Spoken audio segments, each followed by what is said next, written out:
Traditions, values, culture. These are the things that help us remember where we came from.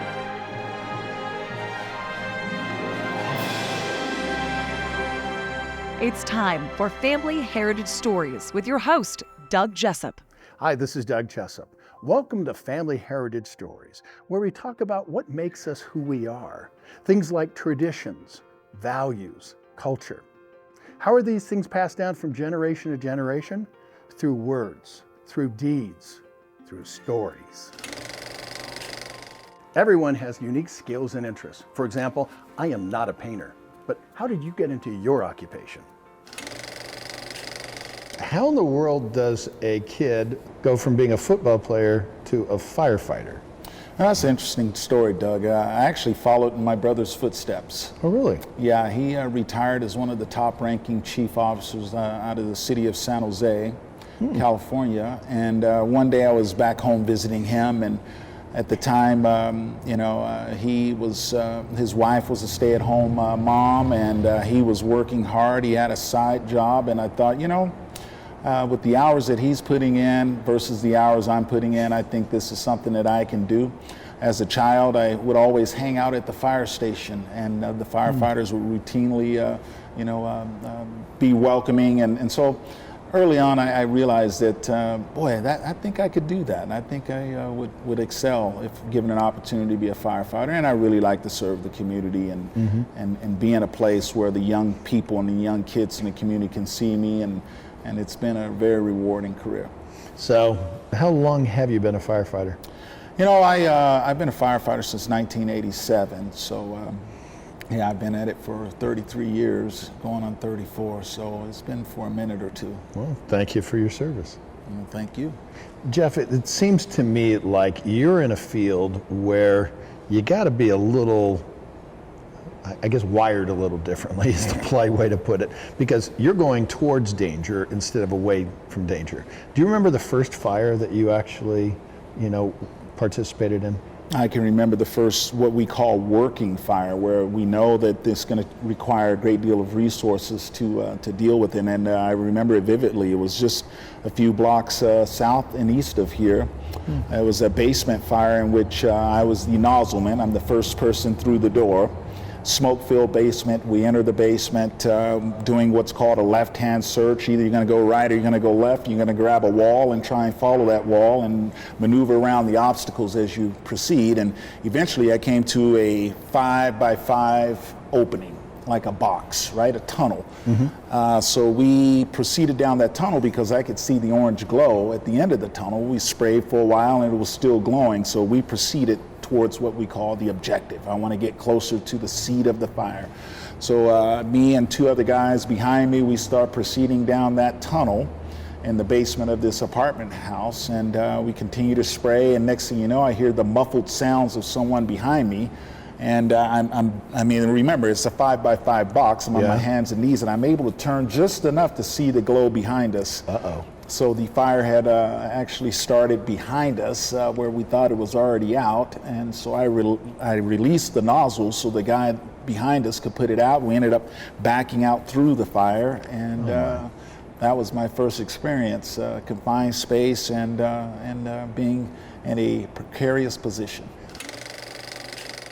Everyone has a story. Have you told your story? This is Doug Jessup. It would be my honor to help you tell your story with a private in-studio interview with a video for you to keep. Go to familyheritagestories.com for pricing and to schedule your interview. What kind of values are you passing down to the next generation? With me today, Provo Mayor Michelle Kafusi. So, number one, thank you very much for letting me in your office. Thank you for coming. I noticed the beautiful orchids. There's got to be a story behind it. There's a story, right? Okay. There's always a story. I became mayor and was the 45th mayor and the first woman mayor. This office had never seen a woman. When I came in my first day, there was a mural of stampeding horses. It was dark blue and typically just a cave. And I did a post on social media, and my girlfriend called and said, "Are you kidding me? You are the first woman mayor. I'm coming to do your office this weekend with your boys." And so they came and went to work and came into this, and I can't thank her enough. Tell me about your mom and what it was like growing up. Well, every time you say mom, it makes me cry. She was a wonderful person and a single mom and 7 children. My father was an alcoholic and abusive, and I was young. I'm number 6 of 7, and we're all really close in age. And anyways, it just back in the late 60s and 70s, divorce wasn't really an option. Mm-hmm. And so he would come and go for a few years and then be gone and then show up again. And finally, my mom told my grandfather, I have got to get a divorce, Grandpa.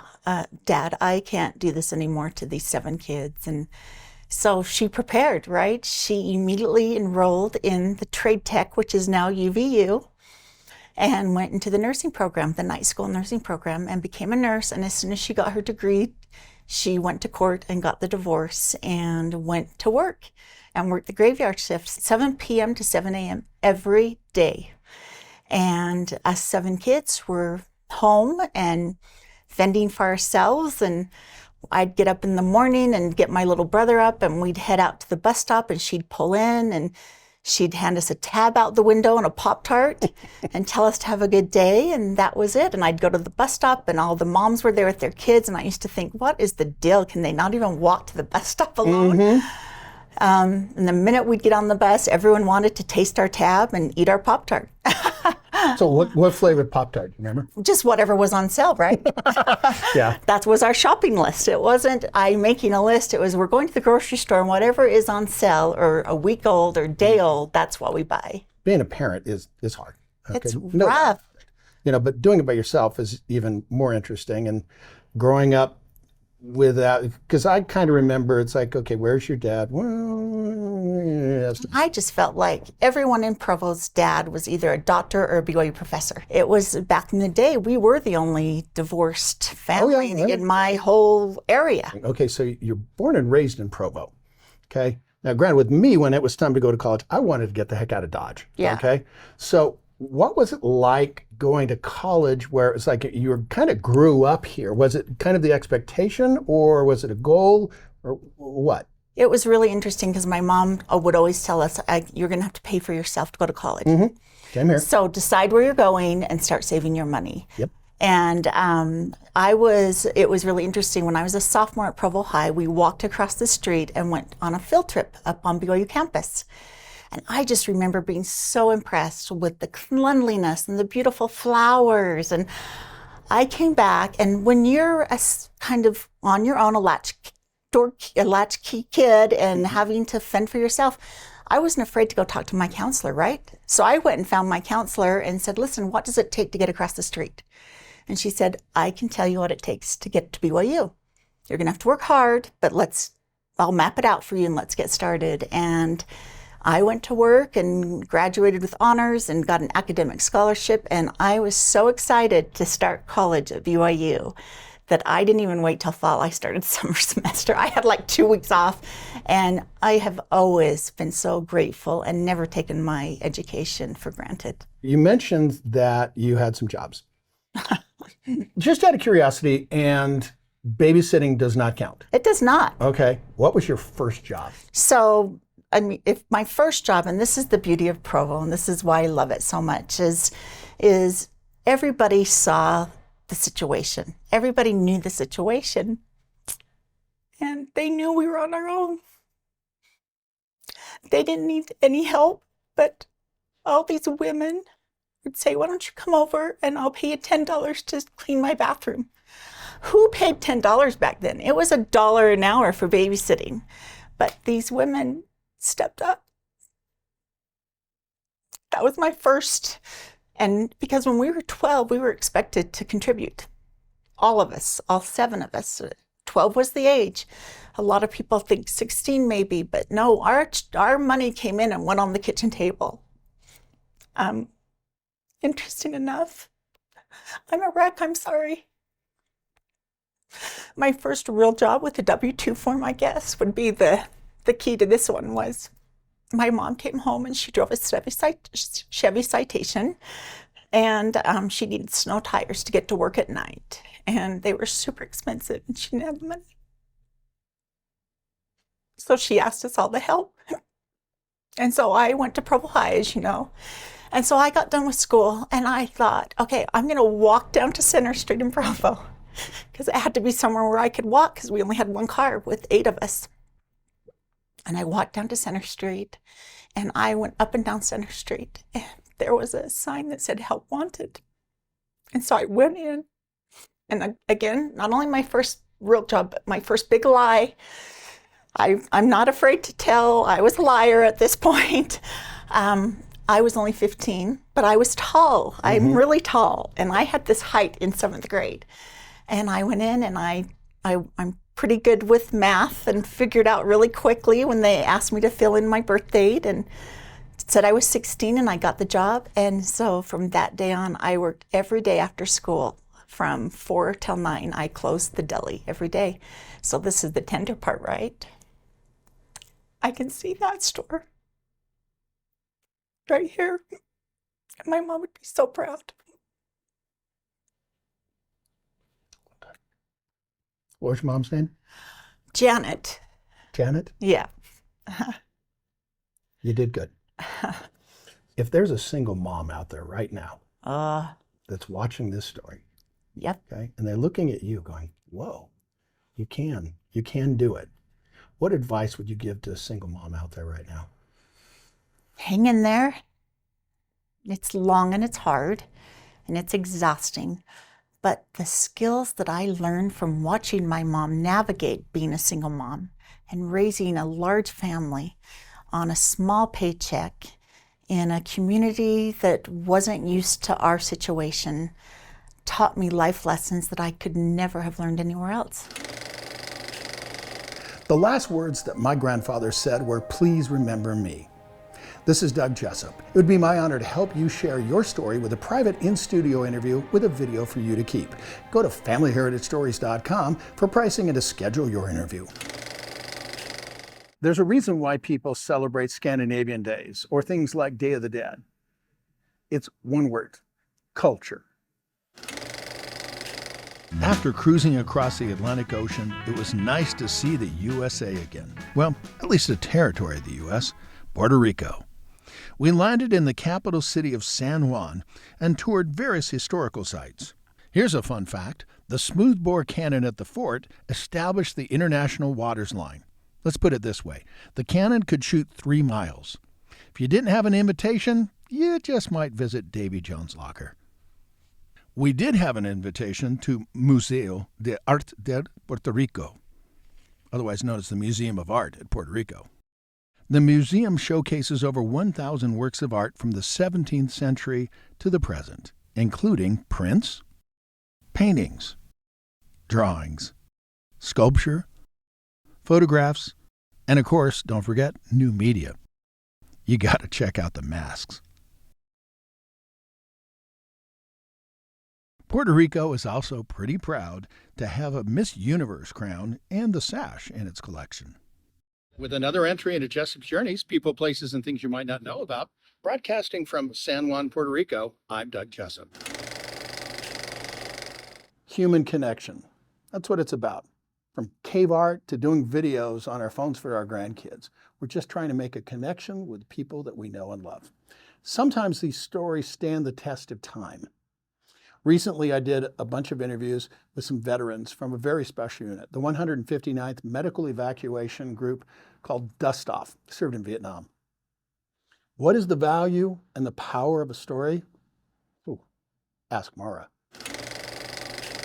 It's priceless. It's priceless to me because when I was first sitting with the guys listening to their stories, it's something you just can't get back.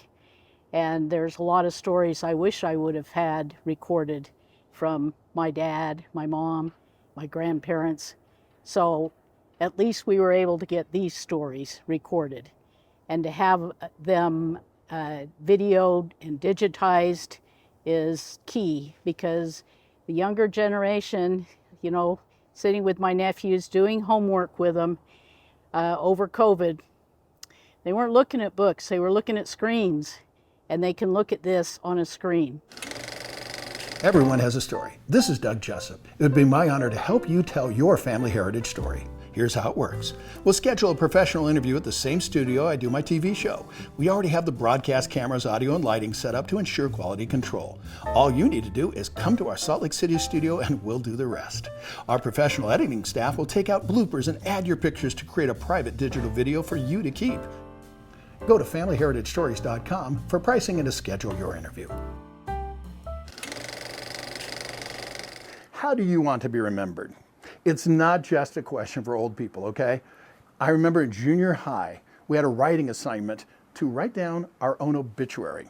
A little macabre, but at the same time, I understand now what they were trying to do. They were saying, what are you doing now? But also, what can you do in the future to make sure that you are remembered the way you want to be remembered?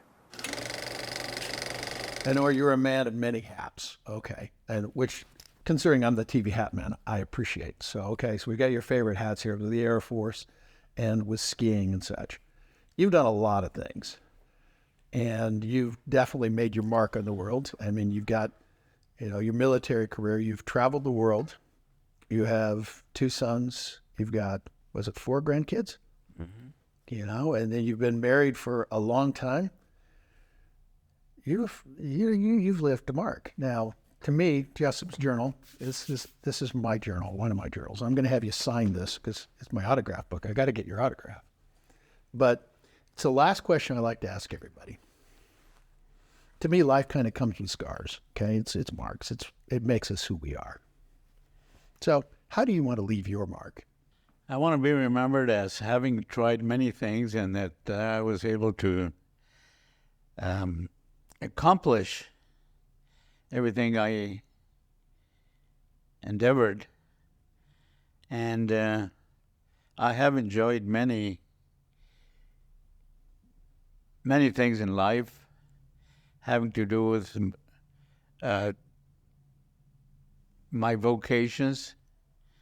And I think languages would be one of the things that I would like to be known, that I always loved languages and that I was able to become a linguist and even a linguist for the military as well, and a linguist in skiing. So those were I figure, my strongest points in all the work I did. That besides being an aircraft engine mechanic,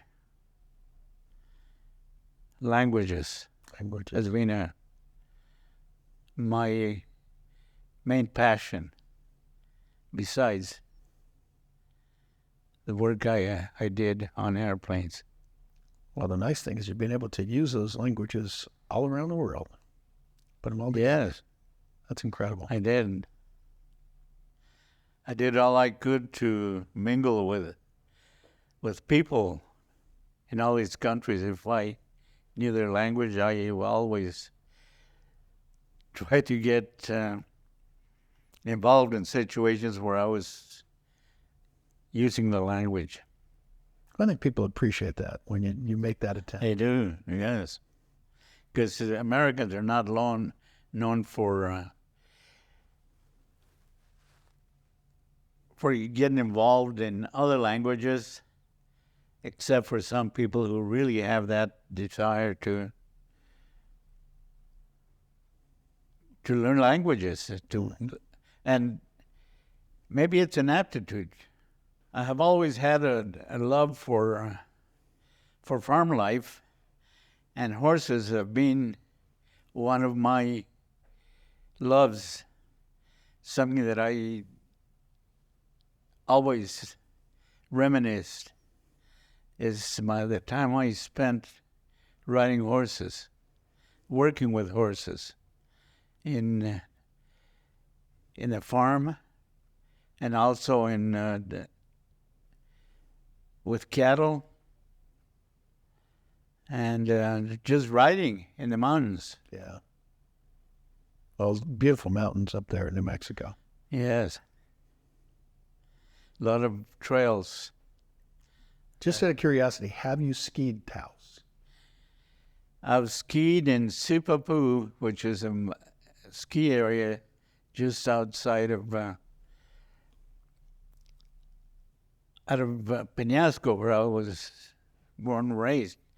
I always looked forward to going to Taos, but I could never get off and get time off to go there. Okay, I get I it. skied because it's very challenging. I would have loved to have skied the challenging terrain, and they do get snow conditions similar to ours, pretty close. So out of all the ski resorts, okay, this is inquiring minds want to know, because you've skied all over the place. What's your favorite ski resort and why? Gee, I don't know if I have a favorite. I have so many that I've enjoyed that I wouldn't know exactly which one to pick. But, gee, the resorts here in Utah, Alta, Park City, Deer Valley, Solitude are some of the best. And those are probably my favorite, besides Grand Targhee and barely inside Wyoming. Have you ever skied outside of the U.S.? Yes. I got to ski in Las Leñas, Argentina, which is in the northern part, in the Andes, and also in Bariloche. Where's that? Bariloche is towards Chile, right close to the Chilean border. And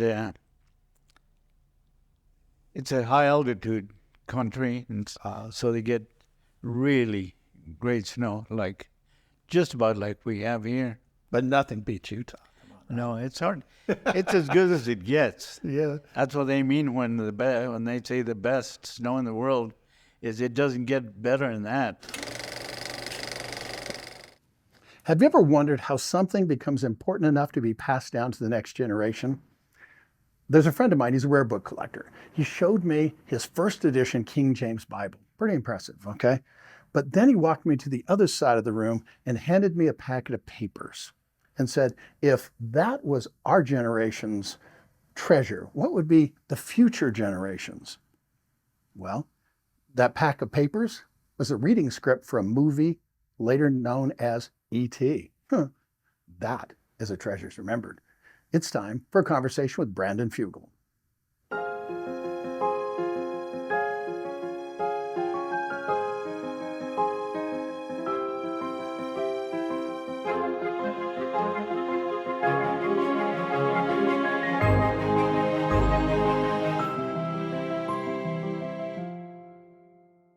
With me, Brandon Fugel. So, Brandon, you and I have had lots of conversations, and you have some really, really cool artifacts. And as you know, objects with stories are treasures remembered. So what have you brought for us today? I brought a very important item. It holds a very special place in movie history, cinematic history. The number one ranked movie by IMDb, by the Internet Movie Database, is The Shawshank Redemption. Many people are surprised to hear that, but it has been the number one ranked movie for over a decade. Wow. And the principal artifact or prop from that movie is in this pelican case. Drum roll, please. I acquired this very special item at auction this past year. This is the Holy Bible from The Shawshank Redemption. The actual one, on camera. The 1994 classic movie, which was inspired by Stephen King's short story, Rita Hayworth in The Shawshank Redemption, brought to life on the silver screen. And a very dramatic tale. I believe in two things: discipline and the Bible. Andy Dufresne, who was wrongly imprisoned and ends up spending over 20 years imprisoned at Shawshank prison, made his escape by utilizing a rock hammer that he hid in a certain Bible. Most people consider the climactic moment where the warden goes to his safe to retrieve the documents that he had kept, all of those years, and then finds this Bible there deposited, and opens the Bible to find a message written: "Dear Warden, you were right. Salvation lay within. Andy Dufresne." And then, somewhat symbolically, he turns the pages and opens the Bible to the book of Exodus. Oh, wow. Revealing the cutout for a rock hammer that had been sequestered away in this Bible for 20 years as Andy Dufresne slowly and methodically plotted his escape from the prison. It is an incredible story of redemption. It is a classic, and this, my friend, I believe is arguably the most important prop from the #1 ranked movie of all time. Wow. And not coincidental on the Exodus thing. Yeah, that's cool. Very symbolic. But his journey throughout that movie, and the ultimate payoff in the end when the warden finds in his safe this Holy Bible that it had been the method of escape for Andy Dufresne is quite a unique piece. They only made one. So according to the producer-director Frank Darabont, who brought this story to life, they only made one of these. They didn't have a backup because the process associated with painstakingly cutting out that rock hammer and fashioning this book was so lengthy, was so exhaustive, that they only had, really, from a practical perspective, one opportunity to make this. So this is one of a kind, and I believe that it holds a special place, not only in cinematic history, but also in our cultural history. Beautiful. Now, I'm going to close with, okay, it's dad joke alert, okay? Just remember, the truth shall set you free. Indeed. With another entry into Treasures Remembered with Brandon Fugel, I'm Doug Jessup. It's my honor to help people remember where they came from. To me, if stories aren't passed down from generation to generation, they become lost. And it's as though those people never existed. How do you want to be remembered? With another entry into Family Heritage Stories, I'm Doug Jessup.